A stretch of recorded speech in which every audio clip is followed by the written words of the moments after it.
ये बड़ी सामान्य सी चीज है। 68 लोग, 68 उम्मीदवार बगैर चुनाव लड़े हुए घोषित हो गए नगर सेवक, चुनाव हुआ ही नहीं, सामान्य ही।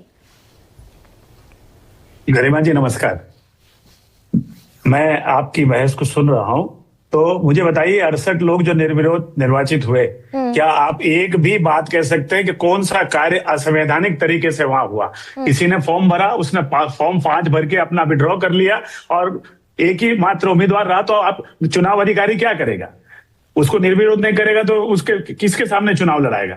ये किसी का कहना है क्या कि वहां पर किसी ने बंदूक दिखाई, वहां पर जाके किसी ने मारपीट की, वहां ने खींचातानी की और की, तो आज भाई आपके नहीं, अगर आप ये पॉइंट लाएंगे, स्पीकर खुद पहुंचे हुए हैं, ही इज नॉट एक्सपेक्टेड। नहीं, मैं उस पे भी आता हूं, हालांकि विश्वास भाई को उस पे बोलना चाहिए, वो उनके दल के नेता है। आपके राहुल नार्वेकर वहां धमकाते हुए दिखाई दे रहे हैं। नहीं, मैं बताऊं, वो वहां पे जो मौजूद है वो विधानसभा अध्यक्ष के रूप में नहीं है। हाँ। वो वहां मौजूद है निर्वाचन अधिकारी के, वहां पे वो गए हैं अपने भाई, अपनी भाभी और अपनी बहन का नामांकन भरवाने के लिए। दिया राहुल नार्वेकर ने। नहीं, मेरी बात तो सुन लीजिए। वहां पे राहुल नार्वेकर जी की उपस्थिति एक विधानसभा अध्यक्ष के रूप में नहीं है। हाँ। विधानसभा अध्यक्ष का जो कार्यकाल, जो कार्यवाही जितनी भी है वो विधानसभा के अंदर है। वहां वो गए थे अपने भाई, अपनी बहन और भाभी, जो तीनों अलग अलग वार्ड से चुनाव लड़ रहे हैं, उनका नामांकन भरवाने। हाँ। अब उनकी बातचीत हरिभाऊ राठौड़ से क्या हुई, वो सारी चीज आपने कही। इसीलिए विपक्षी खेमे के प्रचार के लिए जो पूर्व सांसद पहुंचा हुआ था, उसको धमकाते दिखाई दिए। नहीं, वो भी अपने बेटे का फॉर्म भरवाने गया था, विपक्षी सांसद के लिए वो अपने बेटे का फॉर्म भरवाने गए हुए थे। एग्जैक्टली, तो उसको धमकाते हुए क्यों दिखे फिर राहुल नार्वेकर? अभी वो धमकाना नहीं धमकाना, मैंने कहा उसका जवाब विश्वास भाई दे चुके हैं। और नहीं तो कानून है, कानून अपना काम करेगा। जैसे आपने ही कहा तो वहां पे उस पर जांच बैठा दी गई, जांच की रिपोर्ट आई होगी, आ जाएगी। अरे भाई, जांच तो बंद हो जाती है ना। आपके कितने विधायकों पर तलवार लटकी हुई थी? गरिमा जी, कहीं न कहीं तो आपको व्यवस्था में विश्वास करना पड़ेगा। सुशील व्यास नहीं, व्यवस्था पर जो विश्वास है वो तो इतना कमाल का है कि वो जो 40 विधायक तोड़कर एकनाथ शिंदे रातों रात महायुति में शामिल हो गए, कहां जाकर बैठे थे? शायद गोवा में बैठ गए थे। 3.5 साल हो गए गरिमा जी उस बात को, कितनी बार हम दोहराएंगे? आज तक नहीं पता कौन सा दैवीय ज्ञान मिला एकनाथ शिंदे को। तो सुप्रीम कोर्ट में है वो भी मामला सुप्रीम कोर्ट में है। उससे बड़ी कोई कोर्ट इस हिंदुस्तान में नहीं। उसका फैसला आएगा जब निर्णय हो जाएगा। या फिर ये यामिनी, यशवंत यादव, प्रताप सरनाइक, सब पर आईटी, इनकम टैक्स, सीबीआई की दरअसल तलवार लटकी हुई थी। वो आप इस चीज को मान सकते हैं? हमारा मानना यथार्थ से परे की बात है। ये मैं मान सकती हूँ। आपका कहना है कि 40 के 40 विधायकों पर ईडी, सीडी और सीबीआई की तलवार थी। 30 से ज्यादा शिवसेना विधायकों पर केंद्रीय एजेंसियों की तलवार लटकी थी। गरिमा जी, तो इसका सर्वोच्च न्यायालय के सामने मामला है, आने दीजिए। दूध का दूध, पानी का पानी, फैसला आ जाएगा। हमें न्याय व्यवस्था में तो विश्वास रखना पड़ेगा। हाँ। या उसकी भी आलोचना शुरू कर दे हम लोग? हाँ। मतलब पैसा जिसके पास होगा, जिसकी लाठी उसकी भैंस, वो चलता रहेगा ये देश आपका में। मानना हो सकता है, ये आपका मानना हो सकता है। लेकिन मैं अभी भी कहता हूं कि ये जो आप 68 लोगों की बात कर रहे हो, अगर वो भी अभी असहमत है, तो आज मुंबई उच्च न्यायालय ने सही फैसला किया कि एक बार इलेक्शन की प्रोसेस जब शुरू हो जाती है तो उसको कोई न्यायालय डिस्टर्ब नहीं कर सकता। कल चुनाव हो जाएगा, परसों रिजल्ट आ जाएगा, उसके 10 दिन बाद वो इलेक्शन पिटीशन दाखिल करके बता सकते हैं कि क्या अनियमितता हुई और उसको चैलेंज कर सकते हैं। अरे भाई 70,000 मतदाता जाकर के। मतलब आप ये सुशील व्यास, या तो आप भोले हैं या आप मुझे बहुत भोला समझ रहे हैं। आप ये कह रहे हैं नगर पालिकाओं के चुनाव में जांच होगी, रिपोर्ट सामने आ जाएगी। आज तक वो जांच नहीं हुई कि अजीत पवार तो 70,000 करोड़ रुपए के 70,000 करोड़ के घोटाले के आरोपी थे। वो सारी जांच कहां बंद हो गई, कौन से डब्बे में चली गई, आज तक नहीं पता।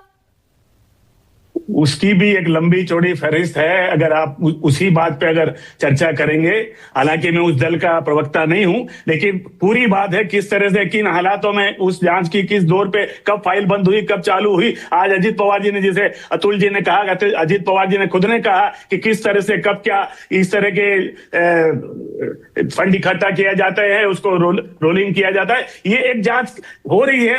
किसने कहा फाइलें बंद हो गई? फाइलें हैं। इकोनॉमिक ऑफेंस विंग ने 9 फाइलें बंद कर दी 2019 में, जब अजित पवार ने देवेंद्र फडणवीस के साथ शपथ गरिमा जी गरिमा जी, जब ऑफिस फाइलें बंद करती है तो हिंदुस्तान के हर नागरिक को एक अधिकार है उसको जाके चैलेंज करे कि ये क्लोजर रिपोर्ट गलत है, इसको आप क्लोजर मत करिए। क्यों नहीं मतलब करती आपकी न्याय- 81 करोड़ लोग इस देश में 5 किलो राशन पर निर्भर हैं, 5 किलो 3 किलो गेहूं 2 किलो चावल, वो 81 करोड़ लोग जाकर ये फाइल करें पिटिशन। नहीं, मैंने कि अजीत 85 पवार करोड़ नहीं घोटाले के कहा। आरोपी मैं कहा हैं कि नहीं है? जो जागृत नागरिक है और जो इस तरह की अब सवाल उठा रहा है, तो उस सवाल उठाने वाले व्यक्ति को अपने अधिकारों के रक्षण के लिए जाना चाहिए न्यायपालिका के सामने। मतलब किसी तरह की वो जो पार्टी विद द डिफरेंस, चाल चरित्र और चेहरा, ये सब फिर स्लोगन हटा दीजिए सुशील व्यास।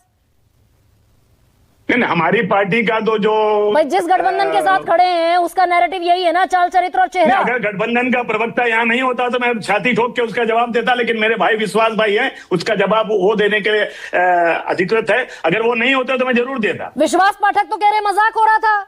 अजीत पवार वो धमकी जो देते हुए दिखाई दे रहे थे कि या तो 18 हमारे जिताकर भेज दो पार्षद, नहीं तो हम फंड नहीं देंगे, वो कह रहे मजाक हो रहा था।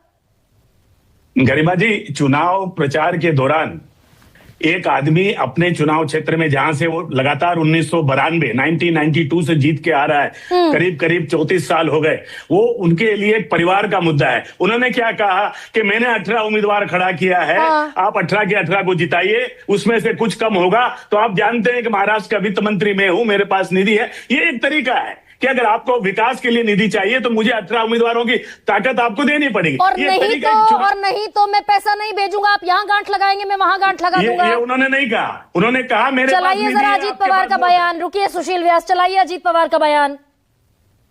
It will be remote right now. मला वेगळ्या कारणासाठी हे तुम्ही दिसत माझ्या टेबलला येऊन 4 कामं करून घेतात तुम्ही बसून, तेव्हा दिसत नाही का? मग काय नाही, मग काय काय करायचं म्हणजे निवडून काय काय नाही, करायचं? तुम्ही इकडे पोलिसाला सहकार्य करायचं, तुम्ही इकडे लोकांना हे तुम्ही दिसत माझ्या टेबलला येऊन 4 कामं करून घेतात तुम्ही बसून, मग तेव्हा काय? दिसत नाही का? मग काय नाही, मग काय काय करायचं म्हणजे निवडून काय काय नाही, करायचं? तुम्ही इकडे पोलिसाला सहकार्य करायचं, तुम्ही इकडे लोकांना अधिकाऱ्यांना नाही, सहकार्य करायचं सहकार्य काय तुम्ही आणि पब्लिकला त्रास देणार सहकार्य करायचं नसेल ही विकासाची कामं करून दिली. 1400 कोटी रुपयाचा निधी माझ्याकडे. तुम्ही मला 18च्या 18 उमेदवार निवडून दिले ना, मी तुम्हाला सांगितलेलं सगळं द्यायला तयार आहे. पण तुम्ही तिथं काट मारली का मी पण काट मारला. तुमच्या हातात मत द्यायचंय, माझ्या हातात निधी द्यायचंय. बघा काय 1400 करोड़ रुपया मेरे पास है, आपने वोट की गांठ बांध दी तो इधर से मैं भी गांठ बांध दूंगा।